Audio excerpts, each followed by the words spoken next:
오늘 함께 큐티할 본문 창세기 31장 43절에서 55절까지의 말씀입니다. 라반이 야곱에게 대답하여 이르되 딸들은 내 딸이요 자식들은 내 자식이요 양떼는 내 양떼요 내가 보는 것은 다 내 것이라. 내가 오늘 내 딸들과 그들이 낳은 자식들에게 무엇을 하겠느냐. 이제 오라 나와 내가 언약을 맺고 그것으로 너와 나 사이의 증거를 삼을 것이니라. 이에 야곱이 돌을 가져다가 기둥으로 세우고 또 그 형제들에게 돌을 모으라 하니 그들이 돌을 가져다가 무더기를 이루매 무리가 거기 무더기 곁에서 먹고 라반은 그것을 여갈사 하두다라 불렀고 야곱은 그것을 갈르엣이라 불렀으니 라반의 말에 오늘 이 무더기가 너와 나 사이의 증거가 된다 하였으므로 그 이름을 갈르엣이라 불렀으며 또 미스바라 하였으니 이는 그의 말에 우리가 서로 떠나 있을 때에 여호와께서 나와 너 사이를 살피시옵소서 함이라. 만일 내가 내 딸을 박대하거나 내 딸들 외에 다른 아내들을 맞이하면 우리와 함께할 사람은 없어도 보라 하나님이 나와 너 사이의 증인이 되시느니라 함이었더라. 라반이 또 야곱에게 이르되 내가 나와 너 사이에 둔 이 무더기를 보라. 또 이 기둥을 보라. 이 무더기가 증거가 되고 이 기둥이 증거가 되나니 내가 이 무더기를 넘어 내게로 가서 해하지 않을 것이요 내가 이 무더기 이 기둥을 넘어 내게로 와서 해하지 아니할 것이라.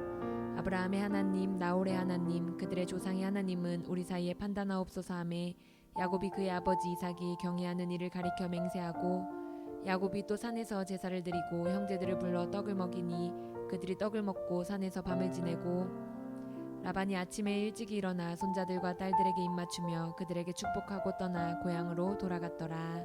아멘. 우리는 어제 본문을 통해서 야곱이 라반을 책망하는 내용을 살펴보았습니다. 야곱은 자신에게 도둑이라는 범죄자의 누명을 씌운 것과 20년간 자신을 학대한 삼촌의 행위에 대해서 강하게 삼촌을 책망했습니다. 오늘 본문은 야곱의 책망에 대한 라반의 반응을 보여줍니다. 라반은 야곱의 불평과 책망에 대해서 어떤 변명도 늘어놓지 않았습니다. 야곱이 말한 것이 다 사실이었기 때문입니다. 그리고 야곱과 딸들을 이렇게 보낼 수밖에 없음을 이제 인정합니다. 43절 말씀입니다. 라반이 야곱에게 대답하여 이르되 딸들은 내 딸이요 자식들은 내 자식이요 양떼는 내 양떼요 내가 보는 것은 다 내 것이라. 내가 오늘 내 딸들과 그들이 낳은 자식들에게 무엇을 하겠느냐. 43절을 보면요, 라반은 야곱이 가진 모든 것이 다 자신의 것이라고 고백하고 있습니다. 왜냐하면 딸도 자신의 허리에서 나온 자식이고 야곱이 가진 가축들도 라반 자신이 가진 가축들의 새끼로 나온 것들이기 때문입니다.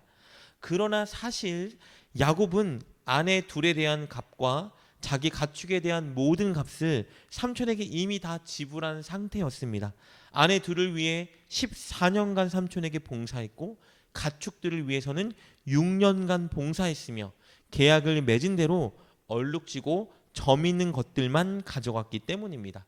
다 야곱의 것이 맞습니다.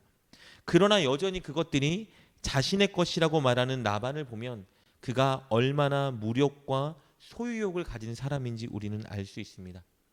그러나 그럼에도 불구하고 라반은 자신이 할 수 있는 일이 없다고 고백하면서 야곱을 이제 순순히 놓아주어야 함을 인정하고 있습니다. 아마도 마음이 굉장히 쓰라렸을 겁니다. 그리고 이내 라반은 야곱에게 평화의 협정을 제안합니다. 44절 말씀입니다.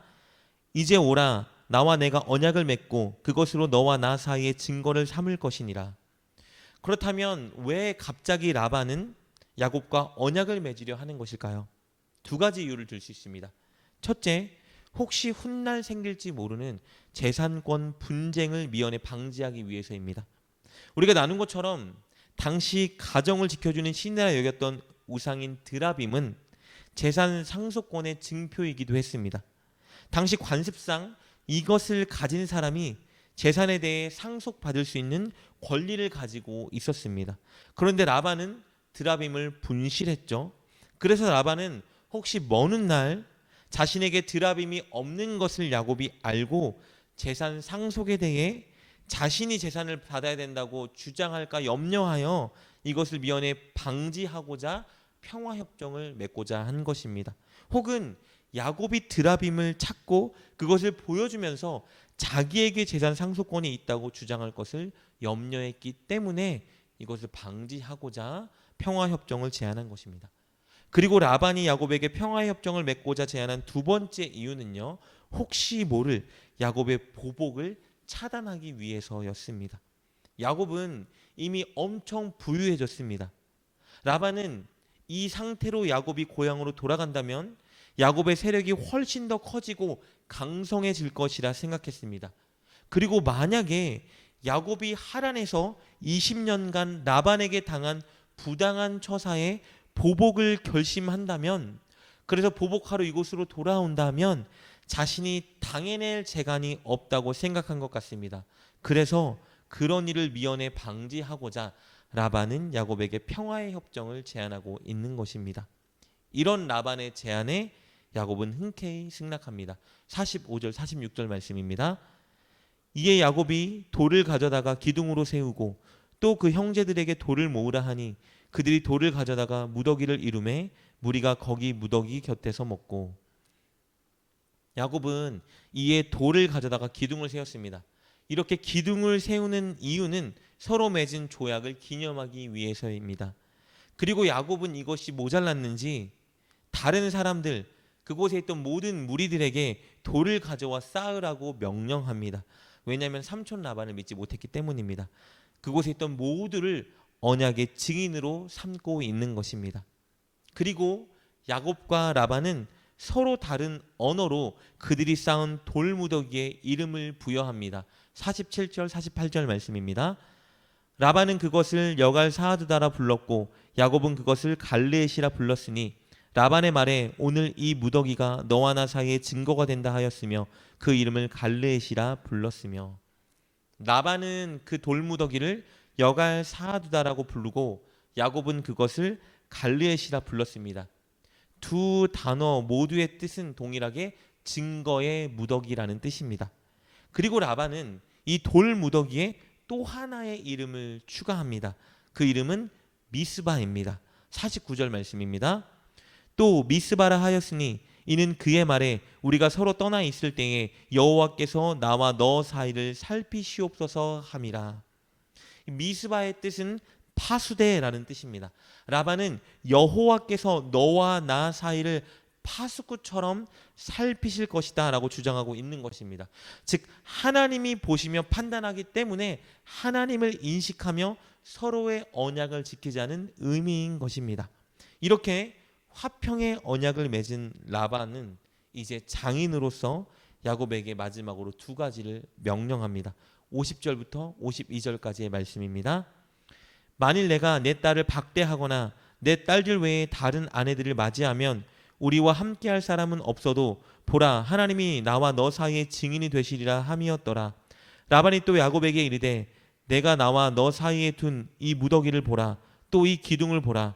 이 무더기가 증거가 되고 이 기둥이 증거가 되나니 내가 이 무더기를 넘어 내게로 가서 해하지 않을 것이요 내가 이 무더기 이 기둥을 넘어 내게로 와서 해하지 아니할 것이라. 라반의 명령이자 당부는요, 첫째, 자신의 딸을 박대하거나 다른 아내를 맞이하지 말 것. 둘째, 이 돌 무더기를 경계로 삼아서 각자의 영역을 넘어와 공격하지 않는 것입니다. 그리고 이것에 대해 둘은 하나님의 이름으로 맹세하고 언약을 마무리 지었습니다. 오늘 본문에서 언약을 제안하는 라반의 태도 중에 오늘을 살아가는 우리가 꼭 명심하고 붙잡아야 되는 것이 있습니다. 그것은 50절의 말씀입니다. 50절 말씀 다시 한번 보도록 하겠습니다. 만일 내가 내 딸을 박대하거나 내 딸들 외에 다른 아내들을 맞이하면 우리와 함께할 사람은 없어도 보라 하나님이 나와 너 사이의 증인이 되시니라 함이었더라. 라반은 야곱에게 이렇게 경고하고 있는 거예요. 우리가 함께 지내지 않기 때문에 너가 어떻게 하는지 내가 볼 수는 없지만 너가 내 딸을 박대하거나 다른 아내를 맞이한다면 나는 그 사실을 모르겠지만 반드시 하나님께서 증인이 되셔서 너를 판단하고 심판하실 것이다 라고 말하고 있는 것입니다. 무슨 말이냐? 아무도 몰라도 하나님은 아시고 하나님은 판단하신다는 의미입니다. 그러니 너의 하나님을 의식하며 하나님 앞에서 언약을 지키며 살라고 말하는 것이죠. 사랑하는 여러분, 이것이 우리가 이 땅을 살아가며 취해야 되는 태도인 것입니다. 사람은 몰라도 하나님은 보시고 하나님은 들으시고 하나님은 아십니다. 그리고 하나님은 판단하십니다. 그렇기 때문에 우리는 늘 하나님을 인식하며 하나님 앞에서 살아야 합니다.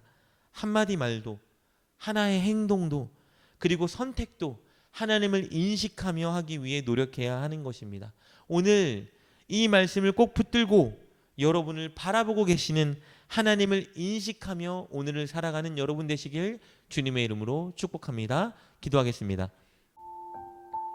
우리의 생각과 마음을 아시고 우리의 선택과 행동을 보시며 우리의 말 한마디 말도 다 듣고 계시는 전능하신 하나님, 오늘 우리가 하나님을 인식하며 말도 행동도 선택도 그리스도인답게 하게 하여 주옵소서. 예수님의 이름으로 기도드립니다. 아멘.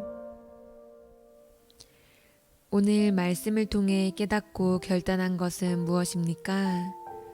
그것을 붙들고 하나님께 기도합시다. 그리고 그렇게 실천하며 하루를 살아가는 여러분 되시길 주님의 이름으로 축복합니다.